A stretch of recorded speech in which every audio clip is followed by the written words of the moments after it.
হোসাইন, ও হলো সুমাইয়া, আমার cousin. High. Hello. আর সুমাইয়া, ও হলো হোসেন, আমার কাছে পৃথিবীর সব থেকে বড় ছ্যাঁচড়া ছেলে। তাই নাকি? পরিবেশ ঠান্ডা করার জন্য একটা মরা হাসি দিলাম আর হাবিবাকে বললাম, প্লিজ হাবিবা, ইজ্জতের ফালুদা বানাইস না। হাবিবা অবাক হয়ে আমার দিকে তাকালো, কি যেন একটা ভাবলো, তারপর বলে উঠল, তুই কাল সকালে আমার সাথে দেখা করবি পার্কে, বুঝছস? আচ্ছা ঠিক আছে। আর শোন না হোসাইন, এই এলাকায় যদি তোর কোনো সমস্যা হয় তাহলে তুই সুমাইয়াকে বলিস, ও সব ঠিক করে দেবে। আচ্ছা। শালার হাসবো না কাঁদবো এটাই বুঝতেছি না। যে শান্তিতে থাকা লাইফটার 12টা বাজাচ্ছে, তার কাছেই নাকি গিয়ে কমপ্লেন করতাম, তার উপর আবার ফ্রেন্ডের কাজিন।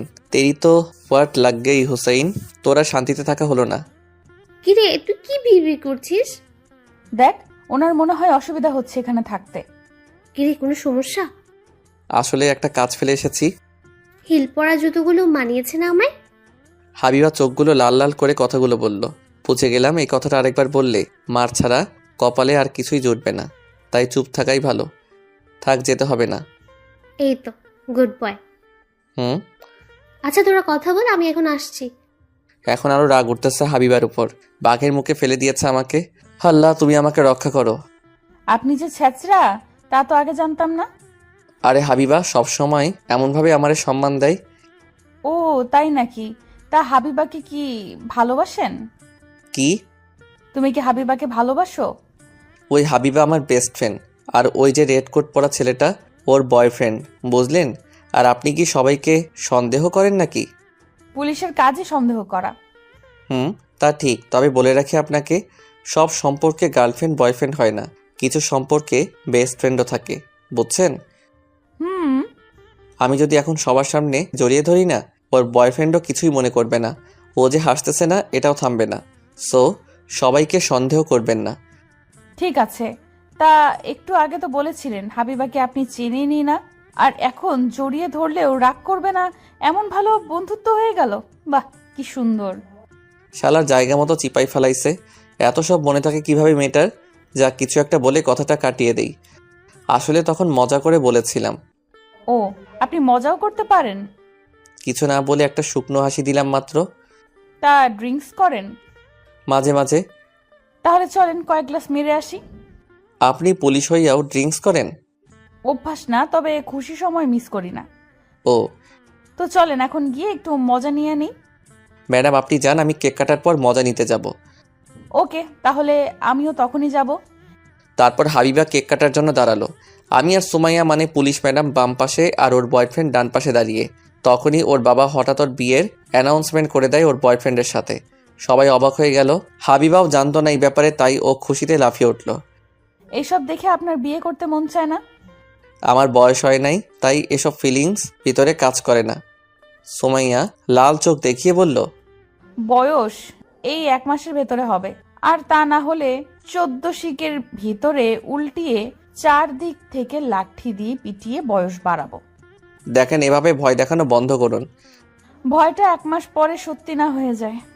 আমি হতেও দিব না, তার আগে বিয়ে করে বাচ্চা বানিয়ে ফেলবো। গুড। ওরে আল্লাহ, তুমি আমারে বাঁচাও, না হলে আমি এসব প্যারাই মরে যাব। ড্রিঙ্কস করবেন? চলেন। বলেই দুজন চলে আসলাম ড্রিঙ্কস করতে। ড্রিঙ্কস করার পর সুমাইয়ার কিছুটা বেশিই নেশা হয়ে যায়। ও ঠিকভাবে হাঁটতেও পারতেছে না, কি করব কিছুই বুঝতেছি না। উপায় না পেয়ে শেষে হাবিবাকে ডাক দিলাম। ওর খুশি আজকে দেখে কে। কিরে, ডাকলি কেন? প্রেম করব তাই ডাকছি। কি হয়েছে বল? তোর কাজিন দেখ ড্রিঙ্কস করে কি অবস্থা। এখন নে, তুই সামলা তোর কাজিনকে। আরে ও তো ড্রিঙ্কস করে না, তাহলে আজকে করতে গেল কেন? আমি কি জানি। পাশে এত সুন্দর ছেলে থাকলে বিষ খেয়ে নেওয়াটাই কোনো বড় ব্যাপার না। হাতটা চুলকাচ্ছে আমার কয়েকদিন ধরে, মারি না কাউকে। বুঝছি। শোন না, তুই একটু সুমাইয়াকে বাসায় নামিয়ে দিয়ে যা না প্লিজ। আরে আমি ওর বাসা চিনি না। শোন, ওর বাসা হলো নামিয়ে দিয়ে চলে যাবে, ব্যাস। তোর কারণে সবসময় সমস্যায় পড়ি আমি। কিস লাগবো? থু থু, আগে দাঁত ব্রাশ করা শেখ। তাহলে যা, ওকে বাসায় পৌঁছে দে, তারপর আবার আসিস। আর আসবোই না পেতনি তোর এখানে। সুমাইয়ারে বইলা বেঁধে নিয়ে আসবো, ছ্যাঁচড়া। যা এখন। হাবিবা মুখ বেঁকিয়ে হাসতে হাসতে চলে গেল। আমি সুমাইয়ার মুখের দিকে তাকিয়ে মনে মনে বলতে লাগলাম, চেহারা তো কোনো হিরোইন থেকে কম না, কিন্তু আচরণ পুরাই ভিলেনদের মতো। ওর কারণে আমাকে এত ঝামেলায় পড়তে হচ্ছে। ওই যে ম্যাডাম, চলেন বাসায় ছেড়ে দিয়ে আসি আপনাকে। না, আমি যাব না, আপনিই যান। নেশায় কথাগুলো ঠিকভাবে বলতে পারতেছে না। চলেন, পার্টি শেষ, আর আমিও বাসায় যাব, আপনার লিফট লাগবে। চলেন বাসায় চলে যাই। বলে উঠতে গিয়ে আবার বসে গেল, তাই উঠিয়ে ধরে ধরে গাড়ি পর্যন্ত নিয়ে আসলাম। তারপর সুমাইয়ার বলা জায়গায় রওনা দিলাম। গাড়ি চালাচ্ছিলাম আর ওর মুখটা দেখতেছিলাম। গ্লাসটা ছেদ করে আসা চাঁদের আলোটা ওর মুখে পড়তেছে, আর ওর মুখটা আরও বেশি মায়াবী লাগতেছে। কি এমন হয় আমার সাথে একটু হেসে কথা বললে? না, যখনই দেখবে তখনই ভয় দেখাবে। পরীর মতে সুন্দর মেয়ের আচরণ এমন হলে চলে বলেন তো? শালার ক্রাশ খেয়ে রাখছি আপনার উপর, কিন্তু আপনাকে দেখলেই এখন ভয় লাগে। একটু হাসি দিলে কত সুন্দর লাগতো। না থাক, হাসি দেওয়ার দরকার নেই, কারণ ওনার হাসি দেখে আবার পাগল না হয়ে যায়। এসব ভাবতে ভাবতে চলে আসলাম হাবিবার বলার ঠিকানায়। তারপর ওনাকে গাড়ি থেকে নামিয়ে বাসার দরজায় এসে থামলাম। দরজায় তো তালা লাগানো, ভিতরে কেউ নেই নাকি? 2-3 বার কলিং বেল চাপার পরেও কোনো সারা শব্দ নেই, তাই আবার হাবিবাকে ফোন করলাম। হ্যালো, বল। ওই রুমে তো তালা লাগানো, আর বাসায় কেউ নেই কেন? আরে ওর আব্বু আম্মু দেশের বাইরে থাকে, আর ও বাসায় একলা থাকে, আর ওর চাবি ওর বুক পকেটে আছে, দেখ। কি? ও মাদার তেরেসা, তো ভাব নিয়া তাড়াতাড়ি ওর রুমে রেখে বেরিয়ে আয়, নইলে এত সুন্দরী মেয়ে একা রুমে পেয়ে তোর আবার নিয়ত খারাপ হতে পারে। আরে ওইখানে হাত দিব কিভাবে? ভাবনা নিয়া তাড়াতাড়ি আয়। বলেই ফোনটা কেটে দিল। এখন কি করব বুঝতেছি না, তাই সোমাইয়াকে বললাম, সোমাইয়া রুমের চাবিটা কোথায়? সোমাইয়া নেশায় কিছু বুঝতেছেও না, তাও হাত দিয়ে চাবিটা বের করে দিল। একটা শ্বাস নিলাম বড় করে, তারপর রুমে গিয়ে সোমাইয়াকে বিছানায় শুইয়ে দিলাম। তারপর যখনই আসতে যাব তখনই সোমাইয়া পিছন থেকে বলে উঠল, ওই, আপনি কোথায় যাচ্ছেন? বাসায় যাব। আজকের রাতটা এখানেই থাকেন, সকালে চলে যায়েন। কি? আপনার সাথে আমি থাকবো? পাগল হলেন নাকি আপনি? যা বলছি তা করেন, না হলে অনেক খারাপ হবে বলে দিলাম। হলে হবে, তাও আমি থাকতে পারবো না, আপনি থাকেন, আমি গেলাম। বলেই তাড়াতাড়ি বাসা থেকে বেরিয়ে গেলাম দরজা লাগিয়ে। তারপর বাহিরে দাঁড়িয়ে একটা সিগারেট খেয়ে তারপর বাসায় চলে আসলাম। কয়েকটা দিন কেটে গেল, সোমাইয়ার সাথে আর দেখা হয়নি। শুধু রয়ে গেল আম্মু, আপু আর ভাইয়া বিয়ে করার জন্য প্যারা দেওয়াটা। একদিন রাতে বন্ধুদের সাথে হসপিটালের সামনে বসে বসে সিগারেট খাচ্ছিলাম, তখনই হঠাৎ একটা গাড়ি এসে সামনে থামলো। হঠাৎ করে এভাবে থামাতে কিছুটা অবাক হয়ে গেলাম, তাও ঠাই দাঁড়িয়েছিলাম কে এভাবে ব্রেক করেছে তা দেখার জন্য। গাড়ির গ্লাসটা নামানোর সাথে সাথেই আমার সব বন্ধুগুলো পালিয়ে গেল। আমি সামনে তাকাতেই আটকে উঠলাম, কারণ এটা আর কেউ না, সোমাইয়া গাড়িতে বসে আছে। কি হিরো, কি করছিলেন? আড্ডা দিচ্ছিলাম। আর কি খাচ্ছিলেন? সিগারেট। ওই বোর্ডটায় কি লেখা দেখেন তো। তাকিয়ে দেখি লেখা নো স্মোক প্লিজ। বুঝতে পেরে গেলাম আজকে কপালে শনি লেগে গেছে, আর বাঁচতে পারবো না। শালার ওরও কি এখনই আসতে হলো? কপালটাই ফাটা, না হলে এভাবে ফাঁসতে হয় নাকি? কার মুখ দেখে উঠেছিলাম আজকে? হোয়াট লাগ গেই মেরি।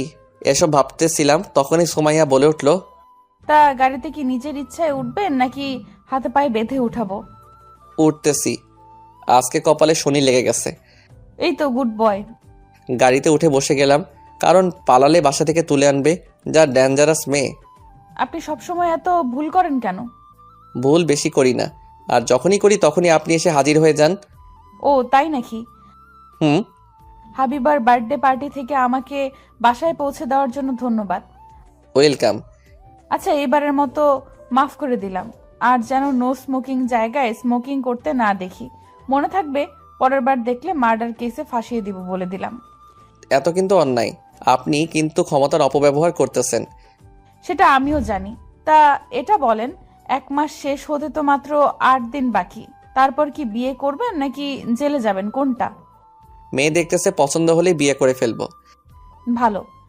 আমাকে নামিয়ে দেন, আমি চলে যাই। আরে বসেন, আমিও তো বাসায় যাব।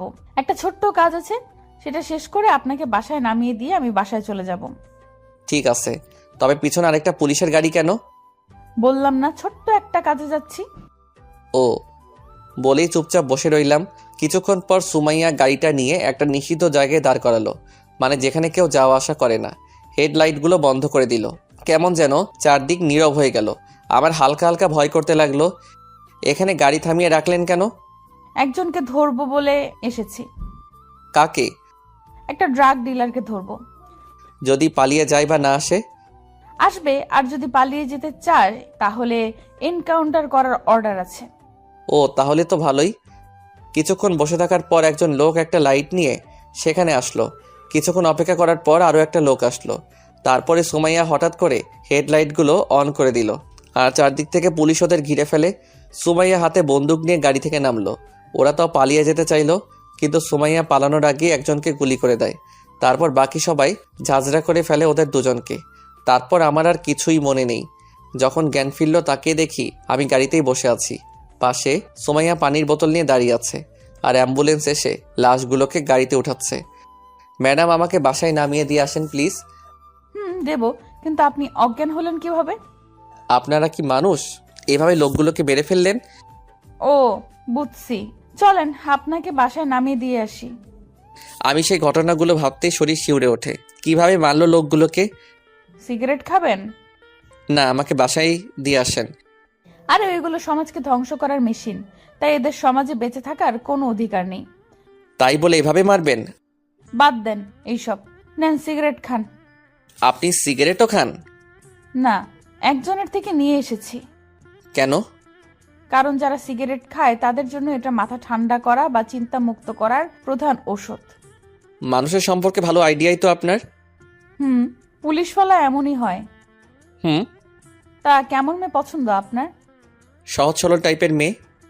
ও তাহলে তো ভালোই। তা পুলিশ মেয়েকে কেমন লাগে আপনার? মানে?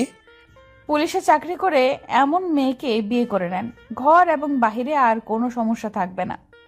থাক, এমন শান্তির আমার দরকার নেই যা অন্যের কাদার কারণ হয়। আপনারাই খুশি থাকেন মানুষ মেরে। তাহলে তো কিছুই বলার নেই। তারপর আমাকে বাসার সামনে নামিয়ে দিয়ে যায়। আমি থ্যাঙ্কস না দিয়ে ভিতরে চলে গেলাম। 3 দিন পর ভাবির কোলে শুয়েছিলাম, তখনই আম্মা একটা খাম নিয়ে রুমে আসলো। বৌমা, এই ধামাকাকে তুমি আবার তোমার কোলে শুতে দিয়েছো? আম্মা, আপনিও শুরু করে দিলেন? আচ্ছা, এসব বাদ। তা যা বলার জন্য আমি এসেছিলাম। বলো, কি বলতে চাও? নে, এখানে কয়েকটা মেয়ের ছবি আছে। এখান থেকে কাকে পছন্দ হয় দেখে বল তাড়াতাড়ি। দাও। বলেই খামটা হাতে নিলাম। তারপর আমি আর ভাবি একটা একটা করে মেয়ের ছবি দেখতে লাগলাম। হঠাৎ একটা ছবি দেখে শোয়া থেকে লাফিয়ে উঠলাম। কি হলো? এভাবে লাফিয়ে উঠলি কেন? ওর ছবি এইখানে কেন? কার ছবি? কার আবার? ওই গুন্ডি পুলিশ অফিসার সুমাইয়ার। মেয়েদের লিস্টে ওর নামও আছে? পছন্দ হলে বল, না হলে আরও ছবি আছে, দেখ ওইগুলো। ওই ছবিটা আলাদা করে উল্টে রেখে দিলাম। তার 4-5টা ছবির পরে একটা ছবি পছন্দ হয়েছে, তাই সেটাকে ভাবির হাতে ধরিয়ে দিয়ে বললাম, তোমার সতীন। শয়তান একটা, এটাকে পছন্দ হয়েছে? আমি মাথা নেড়ে হ্যাঁ বললাম। আম্মু ছবিটা হাতে নিয়ে চলে গেল। আমি আবার ভাবির কোলে শুয়ে গেলাম। সন্ধ্যায় আম্মু আমাকে জানিয়ে দিয়ে গেল 7 দিন পর আমার বিয়ে, আর একটা চিরকুট হাতে ধরিয়ে দিয়ে গেল। খুলে দেখি একটা নাম্বার, আর ছোট্ট করে লেখা পাত্রীর নাম্বার। পাত্রীর নাম সুম্মা। আমি ফিক করে হেসে দিলাম। রাতে খাওয়া দাওয়া করে ভাবি আর আমি ছাদে গেলাম। তারপর সেই নাম্বারটায় কল দিলাম। কিছুক্ষণ রিং হওয়ার পরে কল রিসিভ করলো। হ্যালো। ওপাশ থেকে মেইলি কণ্ঠ, আপনি কি সুম্মা? আপনি কে? আমি হুসাইন। ও, আপনি কেমন আছেন? ভালো, আপনি কেমন আছেন? ভালো। তা কি করছেন এখন? ভাবিরে নিয়ে ছাদে আসছে হাওয়া খাইতে। ভালো। আপনি কি জানেন আপনাদের দুজনে নাকি বিয়ে ঠিক করেছে? তা আপনার বয়ফ্রেন্ড নেই? না, রিলেশন আমি পছন্দ করি না। ও ভালো। তা আপনার গার্লফ্রেন্ড নেই? না, আমারও আপনার মতোই অভ্যাস, বিশ্বাস করি না রিলেশনটাকে। ও ভালো। আচ্ছা, আমরা কি দেখা করতে পারি? আসলে আমার ছোট্ট একটা স্বপ্ন ছিল, আমার স্বামীকে আমি প্রথমবার সামনাসামনি বাসর ঘরেই দেখব। তার আগে কথা বলবো ঠিকই, কিন্তু দেখা করতে পারবো না। তাই আমি চাই আপনি স্বপ্নটা পূরণ করতে সাহায্য করবেন। অবশ্যই। কপাল ভালো, স্বপ্ন ছিল বাসর ঘরে একেবারে দেখা করবে। যদি স্বপ্ন দেখতো সারা জীবন কুমারী থাকবে, তাহলে তো আমার হোয়াট লেগে যেত। যাক, আল্লাহ এবারের মতো বাঁচিয়ে দিয়েছে। তারপর